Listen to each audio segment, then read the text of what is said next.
levels, they can really affect the way you look at stuff. So you have to be careful about the way you talk about things. Totally it is.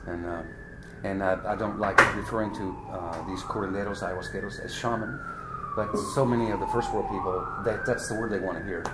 So that's the word you begin using. But people, that carries so much weight behind it because people have such awe and respect of a shaman. And that becomes a problem when they come down to the jungle.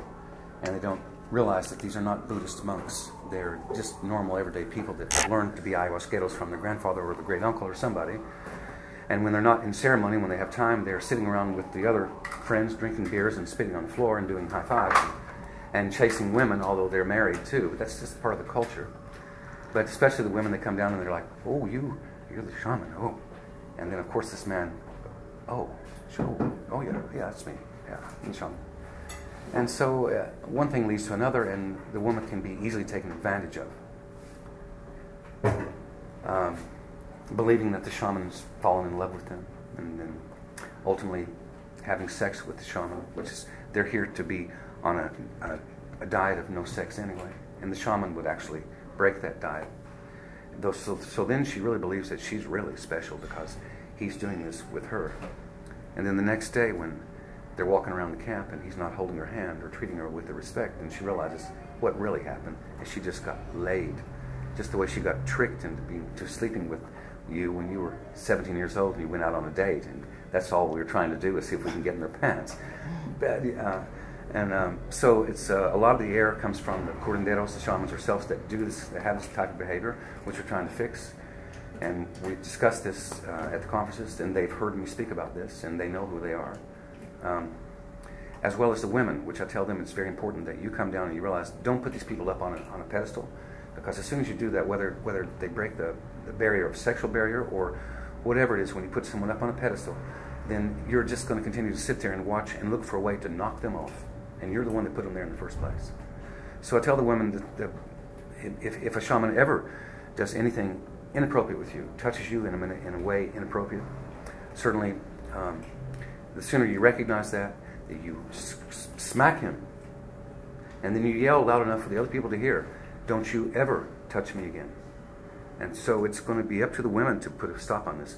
I mean, it got so bad that years ago when I was having groups come down, I stopped working with some of the men because there was, and I kept an eye on this, there was no interaction sexually, but there was this sexual energy happening between the shaman and one of the women, and I could see it, and it was obvious.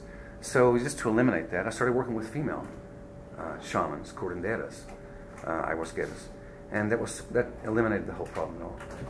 And normally when you find a female ayahuasquera, curandera, they're older. So there wouldn't be a problem of a woman shaman and one of my passengers, male, sexual energy going on, because these women are usually older. And normally they're older because they generally don't like to teach women the ways of ayahuasca. I don't know about this either, but because they're going through their menstrual cycle monthly. And so, as it is also with the Native American indigenous, when a woman is bleeding, a lot of the tribes send them out away for a week because they're bleeding. And here a lot of the traditional shamanism is about if a woman is having her period, they don't want them to come into the ceremony.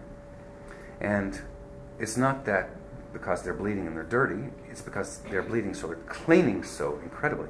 So what you're doing when you're in the ceremony, you're singing these ikros, is you're calling these spirits in to do healing work or to help you do healing work or tell you something or whatever. And the spirits that come in are more attracted to her. So the shamans can't get any work done. Yeah, that's the reason. Yeah. Very, very interesting. Whether they will admit that or not, but yeah, that's what it is. But I've tested this with various different curanderos, with various groups I've had, and the woman come to me and says, you know, I've got my period, it just started, what am I going to do? I said, well, you just paid like, you know, $1,500 for 3 weeks or whatever it is, and you're not going to participate for, oh, that's not fair. So just be quiet, and let's see if anybody knows. And the next day, no. Nothing happened. No, nothing. You see, for a week ago or so, we have been in a ayahuasca ceremony here in Lima, and there was the New Age curanderos, as you mentioned before, the singer. He has a good reputation, and we didn't want to miss this opportunity Yeah. to join this young fellow. And he says when he starts, if there is any woman here in this session which have a period, please let me know in secret because I will pray, and that's it. This is what we heard. So I've been wondering, well, what is this new purpose of the new generation of healers, curanderos, as we mentioned before? But you gave me the right answer right now. Yeah, because we heard a story about a woman who was been abused by a curandero. Yeah, that's. Yeah. But she thought she was getting healed, internal. Oh yeah. Well, there's the other one is they use is that I can heal you, but the way to do this is that we need to have sex. Yeah. And they will fall for that. Some people are so gullible they will go. My mother raised me better than that. The other is that, oh yes, but you want to learn the ways of being a curandero and practice. Yes. Well, there's many ways to do it. One is that you can be here and you can study with me for a few years. But I realize you have a job in the first world and you have a family, and you can't. The other is that you can stay for 2 weeks and go home and then come back when you have more money and stay and then go back and forth. The other way is that I can give you all of my information, and the way I give that to you is